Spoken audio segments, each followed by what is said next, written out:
everybody. Welcome back to Spider Sounds Off. This is Tom. And this is Porter.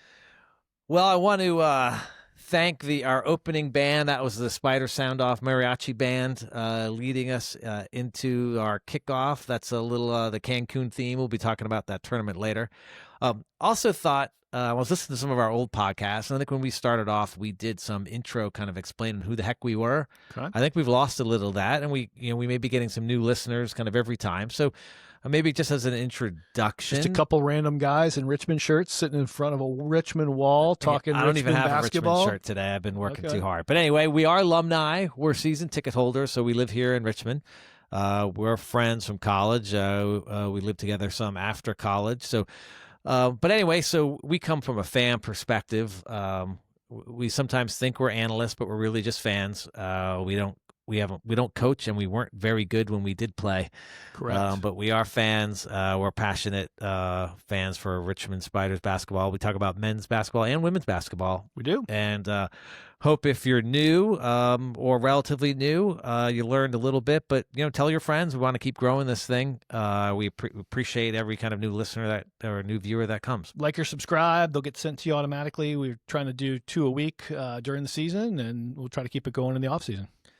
Okay, well, we just did our pod for the first time in the Robbins Center. Porter, what were your thoughts about the interviews we did with Allie and Coach Roussel and just general kind of going away from our normal Henrico studios? Yeah, first off, thanks to the communications department for allowing us to do that. That was really neat. Having Allie and Coach Roussel on the episode was really special because you see not only what kind of pros they are on the court, but what kind of people they are when they're talking about the program, when they're talking about their teammates, etc.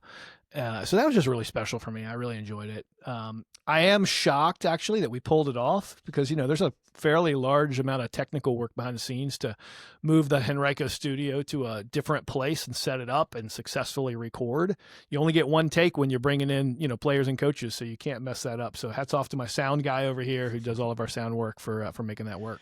Yeah, I would say the one thing we learned is as we were kind of a little bit on the fly, we didn't know we knew we were going to try to talk to Coach, but it wasn't a guarantee, and we didn't know which player because the game had to be played, and some of that depended on that. So we are kind of winging it a bit. We realized afterwards we could use a few more transitions between segments, so hopefully you guys bared with us as we went from one segment to another.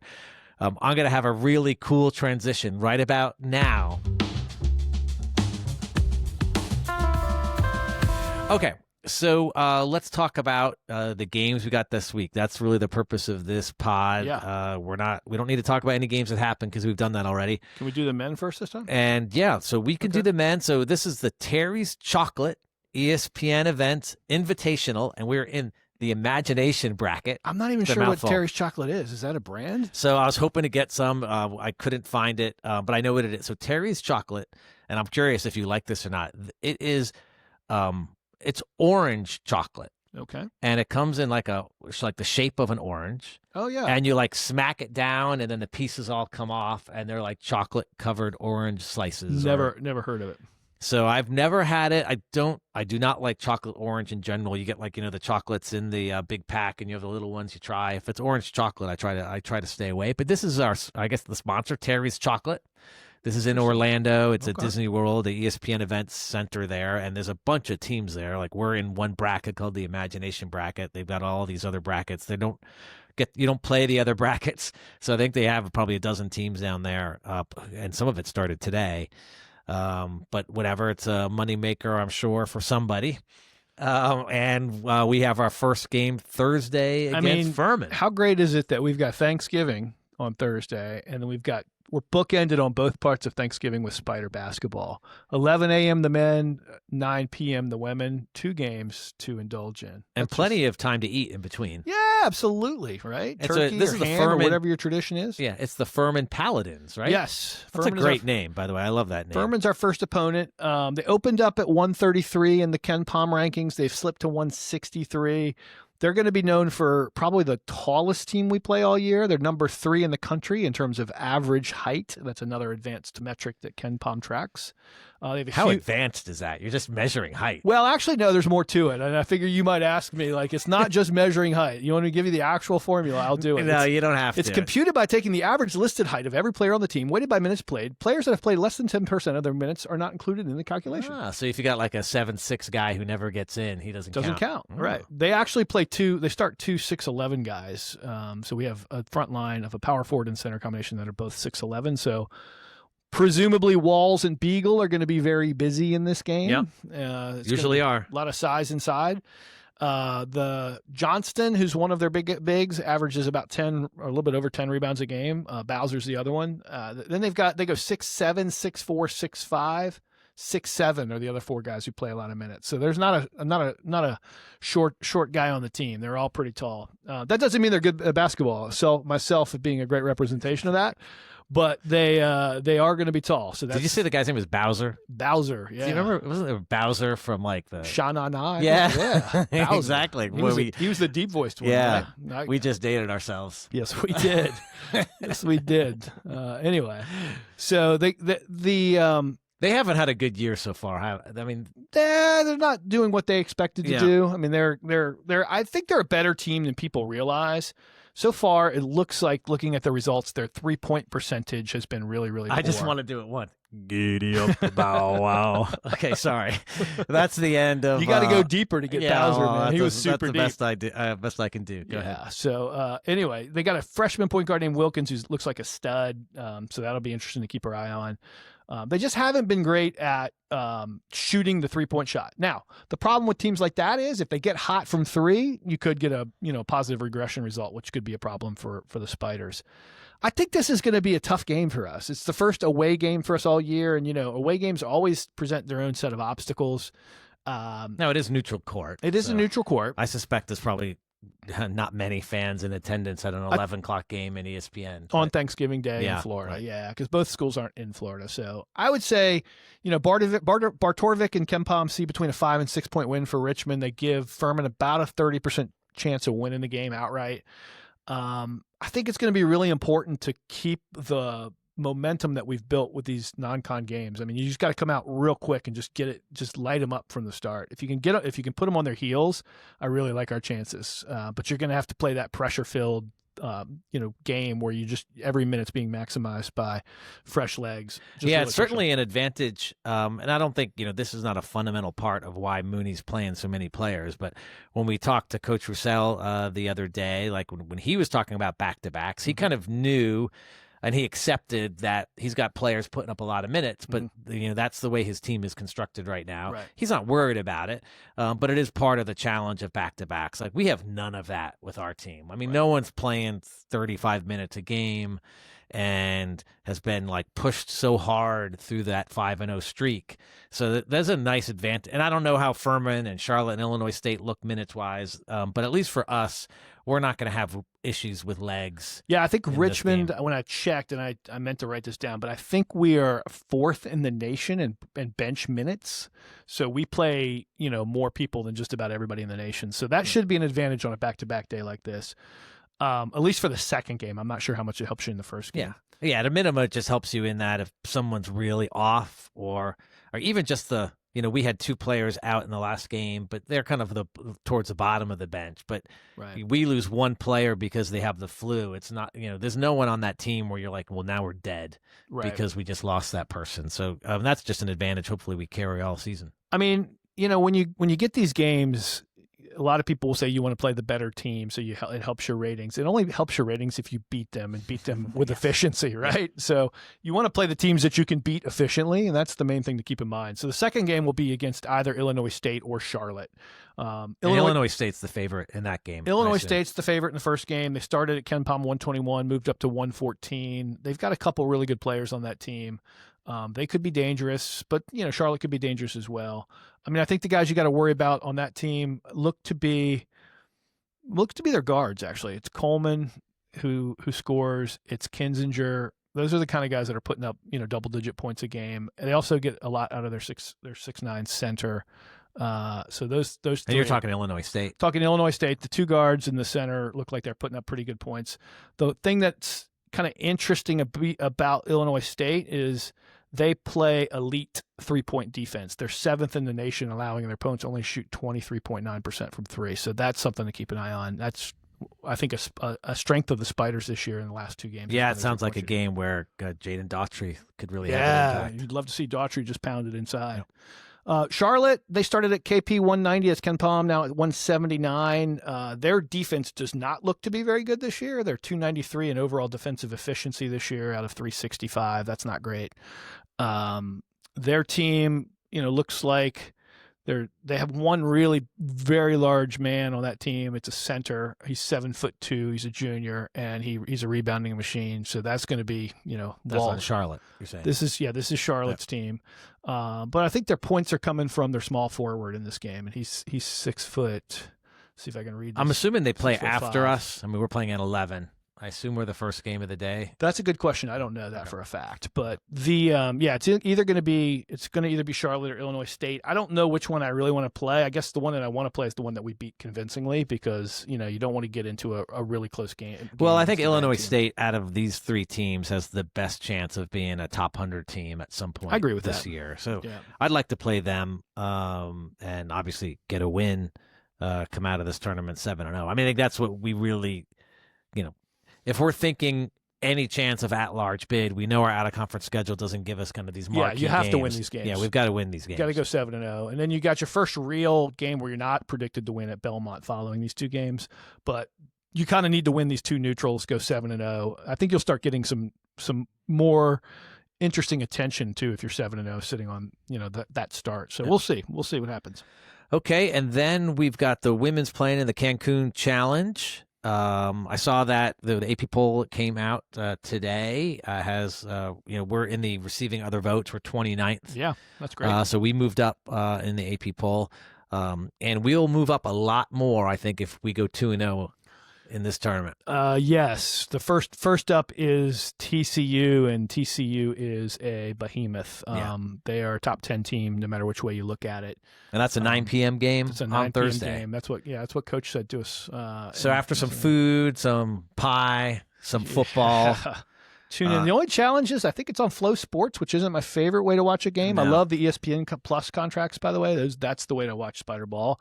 I've got to figure out how to get Flow Sports for a couple games on the I think it's like $30 a month or something like that. Yeah, so I might have to indulge and just plunk that down. So this will be a good game. TCU I don't think they're Texas. I said early in an early episode, one of my hot takes was they'd be better than Texas. After watching Texas, I'm not sure that's true. But TCU is very, very good. Coached by Mark Campbell. Mark started off at Sacramento State.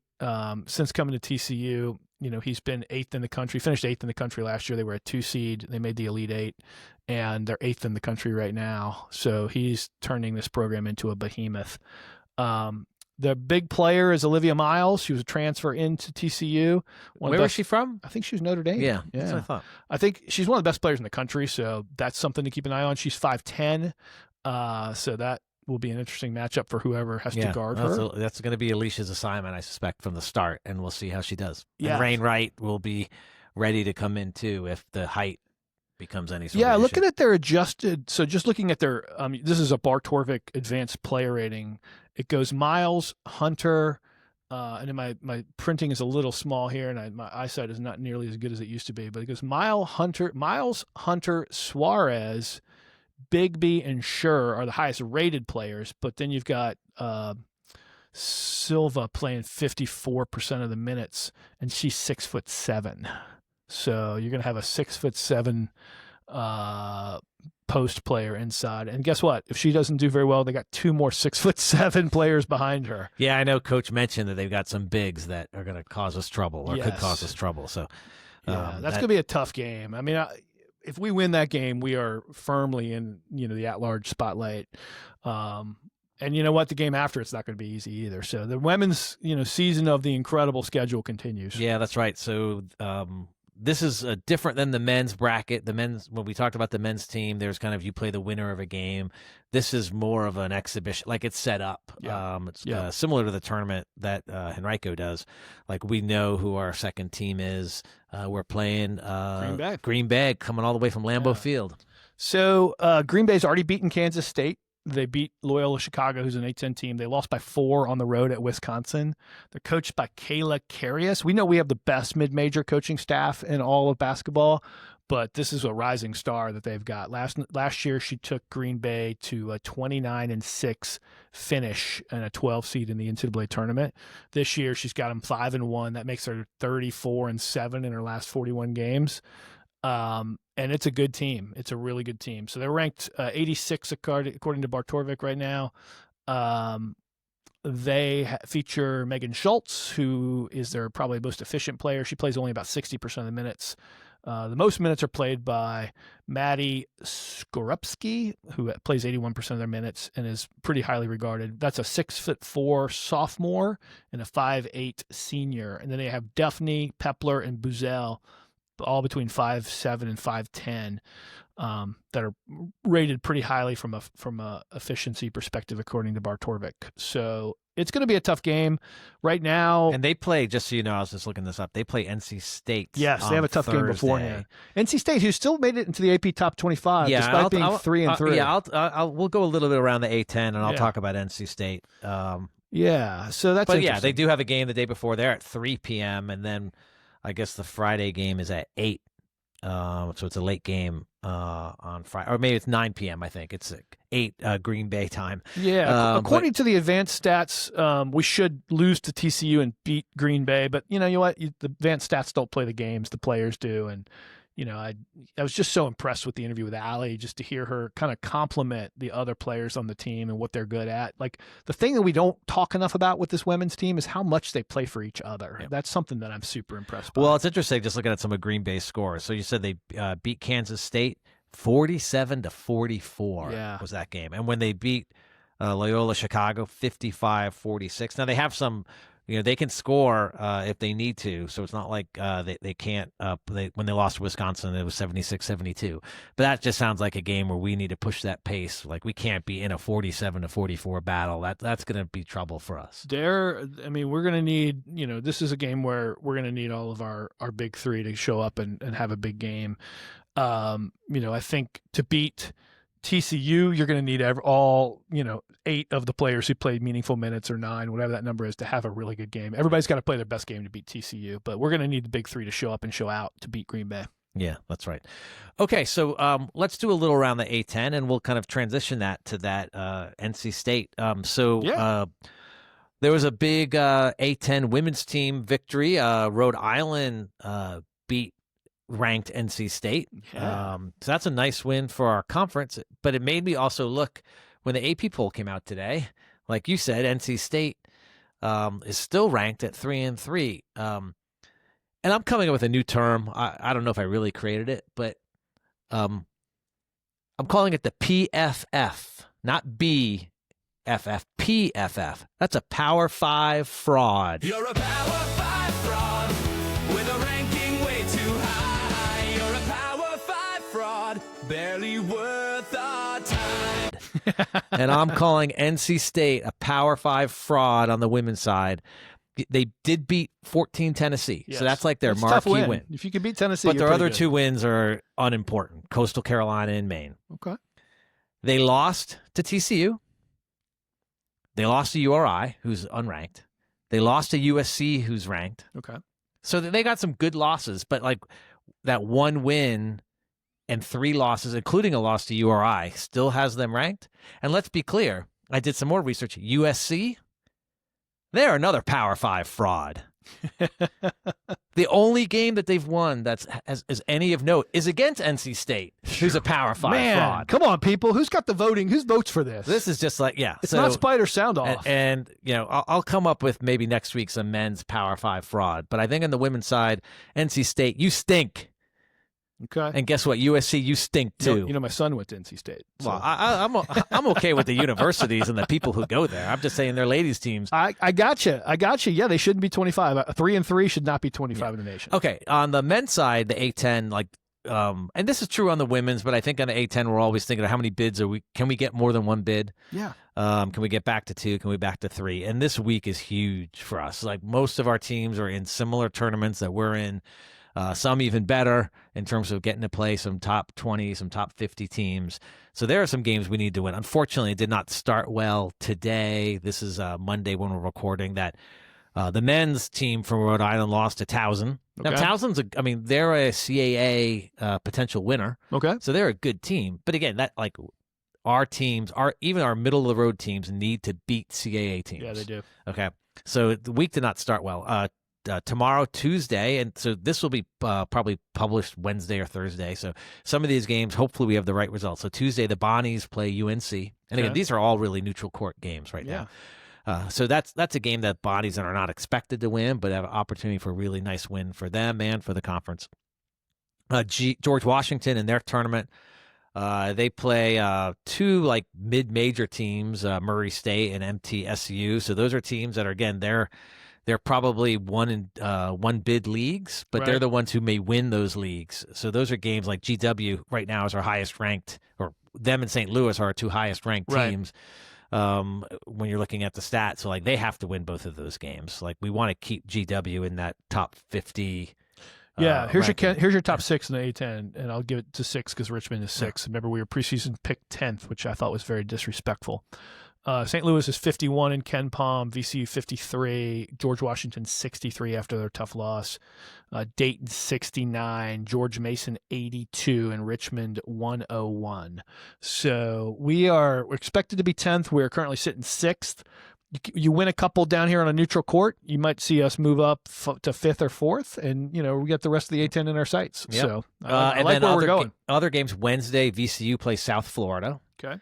So they're not playing a top 20 team, but that's VCU lost to Utah State earlier. Like South Florida is another one of those teams that they could be an 8 seed, 9 seed, 10 seed. Right. Like you got to win that game. And then Thursday we've got a couple big games in the conference. Again, not including ours that we already talked about. St. Louis plays Santa Clara. Okay. So that's again two mid-major teams. Those are wins that aren't going to get you in the tournament, but you want to have those on your resume. And then Dayton, Georgetown. Again, Georgetown's kind of a resurging program.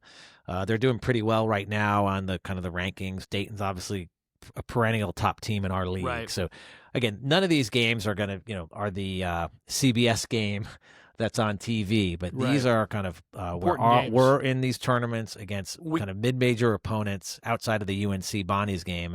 And these are games you see us win. You can see our conference continue to be strong, even though the Loyola Chicago. We always want to root for the A10. We always want to root for the A10 teams when they're in their non-con, and that's hard, because we don't ever want to root for VCU, but we really want VCU to win in their non-con because it only helps us during the conference play to have really strong A10 teams. So that's important. One other kind of nugget for you. So Richmond started off with between 15 and 17 wins projected by the projection services. Now we're up to 19, and in some cases 18 wins projected. So like I said, just keep stacking wins and keep moving that needle up and to the right, and we will do good things. I got to get Porter's shirt that says stacking wins. Stacking that wins. Is your favorite saying these days. Stacking wins. Okay, so it is Thanksgiving week. We can debate. I'm from the North, Porter's from the South, so there's this whole kind of debate on what was the first Thanksgiving and we're not going to get into that debate here. That's debate that at the Thanksgiving table with your family this year. We don't have our turkey, but hopefully you guys have turkey and you got Spider Ball on Thursday. Yeah, that's right. And we thought we would kind of wrap up this special Thanksgiving episode with what we're thankful for. Okay. So we'll do 3 items each. We'll kind of maybe alternate, and kind of we'll give our thanks. And this is all kind of Spider basketball themed or somewhere in that bucket.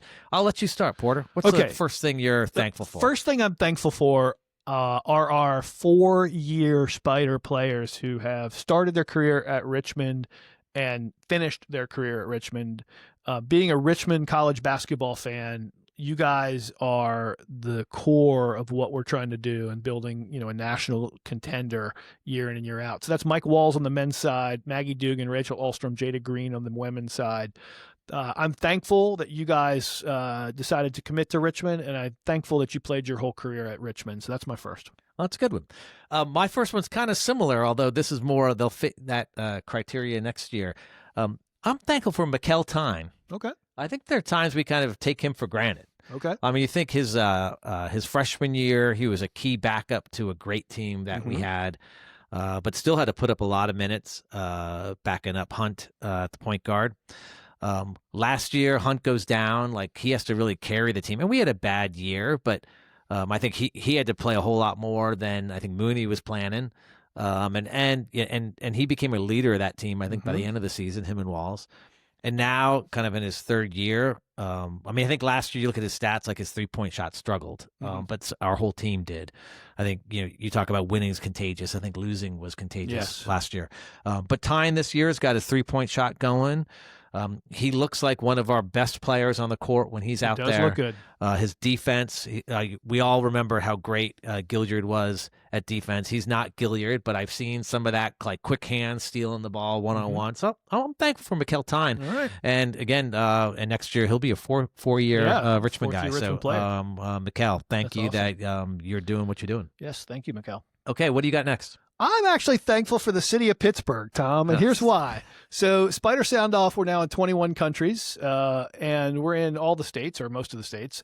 The second biggest state of listeners is the state of Pennsylvania. Wow. And the biggest area in Pennsylvania that are tuned in the Spider Sound Off is the city of Pittsburgh. And I have no idea.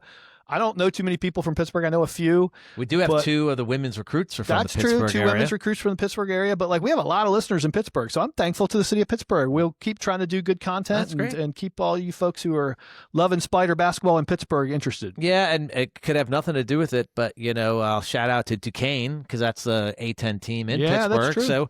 So maybe they're just, really loyal to basketball and want to hear the podcast from the other teams. A lot of listens in Pittsburgh. So look forward to when we get to play Duquesne at some point, and we can talk more about it. What's your number 2? Okay, my number 2 is, maybe it's too obvious, but I know we haven't thanked them over our 22 plus episodes, but it's just natural. I got to thank the Robbins family. Yeah. So we're always in the Robbins Center when we're not in our Henrico studios. That's where we live. And we got the Robbins Stadium next door. The Robbins family really put Richmond on the map with big donations, I think back in the 70s, and continued to give. And that's a family that really everything we have in basketball is because of them. At some point, who knows where we'd be playing and what little gym we'd have or what our facilities would look like if it wasn't for all that they contributed. So thank you to the Robbins family. The facilities are just so incredible over there. I mean, really, really love it. Thank you, Robbins family. I'm actually going to give a universal thank you to both the men's and women's teams. We're now going into the Thanksgiving break, and we're talking about 2 teams that are 10-1. They didn't have to be 10-1. This podcast started. It could have been 4-7 or 3-8, and we're just very grateful to be talking about our teams we love, and they're both playing very well. So hats off to all the players on both the men's and the coaches on the men's and the women's team. Spider Ball is back. We're 10-1. Both programs are moving in the right direction, and I'm thankful for that. Yeah, that's great. Well, and let me wrap this up in saying, when we started this podcast, I think if we got one person to listen to us, we were going to be happy. So I want to thank you to those who've listened, who have told their friends about it, who have continued to listen, or maybe you're listening every now and then. I saw the other day we had someone, and we can't see exactly who's listening to what. We just see some numbers, but someone had listened to the first and the second episode. Oh, starting from scratch. So some new people coming in and checking in. So check out the interviews with Mike Scrocky and Addie and Katie. Those are some of my favorite episodes. Right. If you're going back to the beginning, check those out. Anyway, appreciate to all you guys to the listeners who have listened, and now some of you who are viewing and have not, and after 5 minutes of looking at us, said that's enough of that, which was another surprise. We have, this has been an evolution. We didn't show up as podcasters. We just were fans trying to figure out, how we can talk about the teams that we really like and that we follow. And so we're hopefully putting content out that you guys find interesting.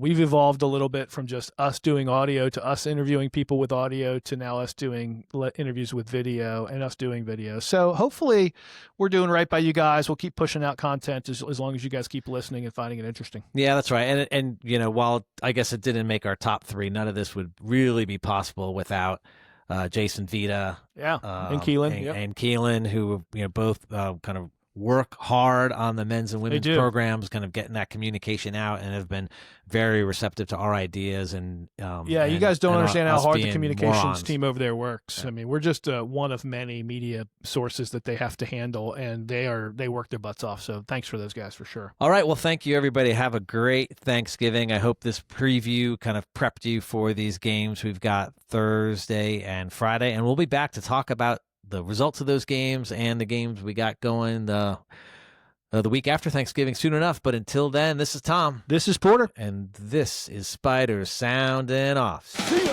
Porter and Tom.